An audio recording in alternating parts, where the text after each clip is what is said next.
We have had our first proper influx of Legend of the Sea Devils news, probably since, the 1st of January this year, when we found out the Sea Devils were in the story. Loads of new news this week. Three main things I'm going to be covering in this particular video. So first things first, we've got a better look at the Sea Devil costume, some lovely sort of full body images of that costume, courtesy of SFX magazine and also Doctor Who magazine, which is due to be published in a couple of days' time. We've also had 3 new episodes still, promo pics, of just scenes in the actual story. They were officially released a day or 2 ago, and then today, at the time of recording, we've had it finally confirmed that the story will be airing on Easter Sunday, so the 17th of April.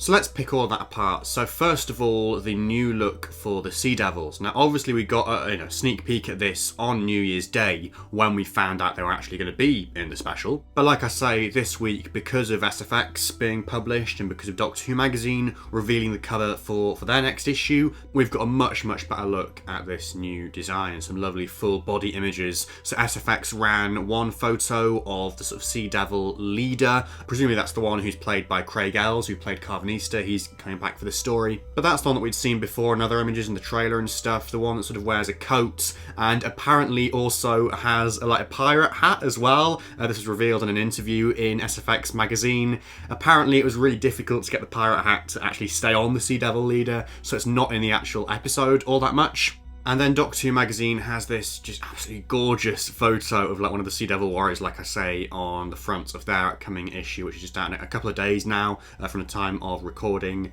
And oh my god, it just looks so great. It looks so amazing, so faithful to the original design, but obviously updated as well with modern production techniques and costume techniques and stuff. And it just looks so great, and I'm so pleased we've got the Sea Devils back. It's going to be so good, and it's just so exciting. I really think that the Sea Devils being in this special makes all the difference, because back last year when we were sort of hearing rumours about this penultimate episode for Jodie's Doctor, about how it's going to feature Chinese pirates, and that was sort of the main selling point at that time, or so we thought. That was one thing, and I think I was kind of thinking, okay, that's okay, I guess. The Chibnall era has done historicals pretty well, so it'll be nice to have a sort of last hurrah to that, I suppose. But then the minute we found out the Sea Devils were in this story, my excitement for it just went through the roof, to be honest. It is so exciting, and I think, like I say, it really does elevate this story and gives us something to really look forward to come Easter Day. So yes, I am hugely excited by this redesign. I don't have any fault with it, so far, touch wood, and I really can't wait to see it in action. We then have the costumes for the Doctor and Yaz and Dan in this story, the one-off costumes for our 3 main characters.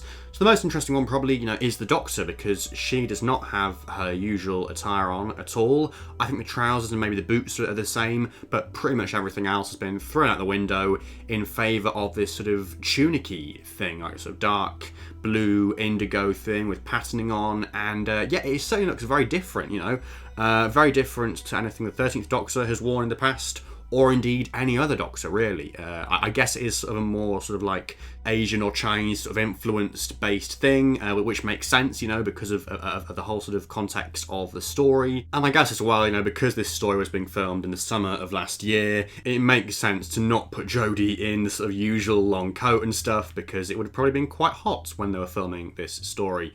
So it's certainly a very different Doctor outfit, and will probably take some getting used to. But yeah, I'm all here for it, having her in different outfits and stuff, why not have a one-off outfit for this special and make a thing of it, really. And then Yaz and Dan sort of in more traditional pirate attire, really. Yaz has this sort of blouse on and a skirt thing, and she's got a sword in one of the images in SFX magazine. There was some sort of talk, I think, possibly in that interview or other ones as well, about there being various sword fights in this story, presumably involving the main cast. So that'll be extremely exciting to see. And then Dan's in a sort of even more stereotypical, traditional sort of pirate outfits, which will be fun to see as well. We do also have these new episode stills, like I say. I've got these courtesy of the Black Archive, the fantastic Doctor Who promo pic site. So we have the Doctor and Yaz sort of in their outfits for this story in sort of the pirate village set, I guess. There's then the Sea Devil leader once again, who once again looks absolutely fantastic. And then the final one shows Madam Ching, this real-life historical character who's going to be appearing in the story, this sort of pirate queen. And I think it's going to be very interesting to see what role she plays in the story, and we'll get onto that in just a moment.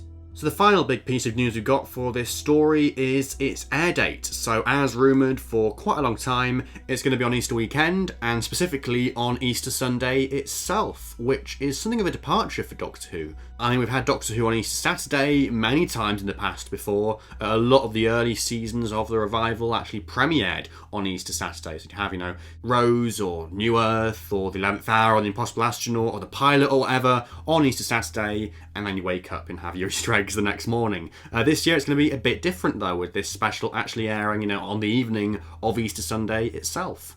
Obviously, there is a sort of precedent for Doctor Who airing on holidays like this. Obviously with Christmas, that happened for a very long time. More recently, we've had Doctor Who on New Year as well, and things like that. It carries on that sort of theme of the Whittaker era mostly being broadcast on Sunday evenings. I mean, truth be told, I'm not quite sure, what usually is on an Easter Sunday evening, to be honest. I'm not sure whether other dramas have either premiered or had their specials or whatever on Easter Sunday in the past. I just don't know.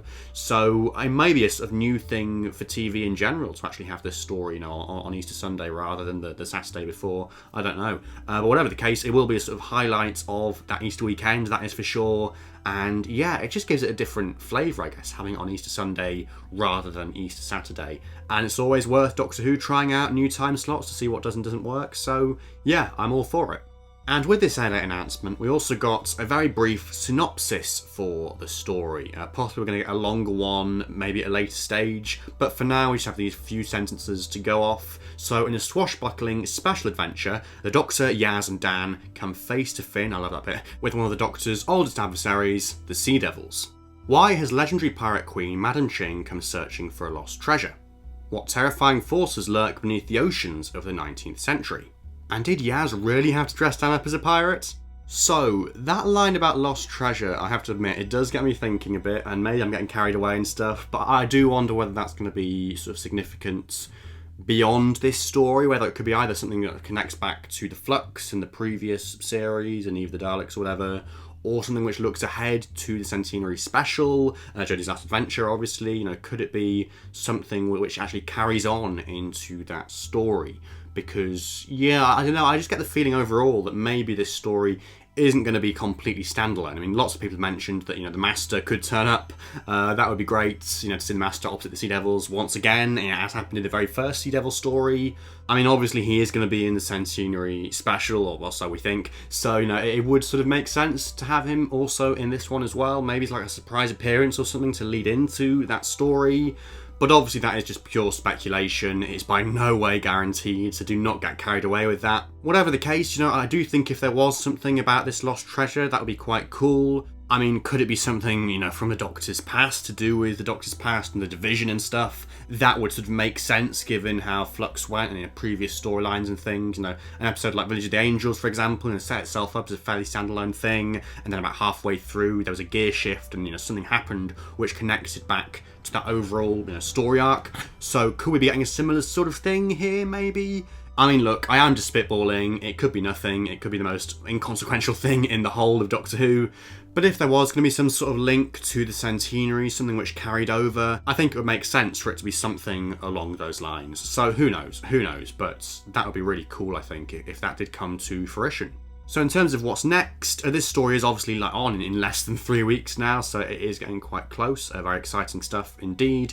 A Doctor Who magazine is going to be published in just a couple of days' time, and that's going to have more information and photos and interviews and stuff. And of course, SFX is already on the shelf, so definitely go and pick those 2 magazines up if you want to get the full lowdown on the interviews and stuff and the photos. We're yet to get the sort of main promo art for this particular story, like we had for Eve of the Daleks and previous specials and series and stuff. So I'd expect that fairly soon, and the same goes for another, full trailer as well, like a TV trailer.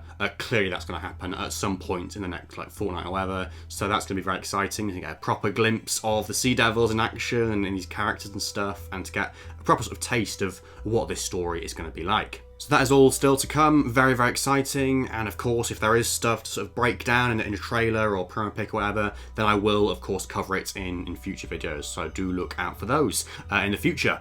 But for now, what do you think of the news we have got so far about Legend of the Sea Devils? What do you think of the Sea Devil design, the new images we've got of it, and the promo pics, the Doctor's outfit, Yaz's outfit, Dan's outfit, the Airdate and the Synopsis? Do let me know your thoughts on all of that in the comments below. I'd love to hear what you've got to say. Please do give this video a like if you have enjoyed it. Please subscribe to the channel if you're new for more videos like this. And if you want to go one step further, then feel free to check out my Patreon, which is linked in the description below. But until the next one, thank you so much for watching, and goodbye for now.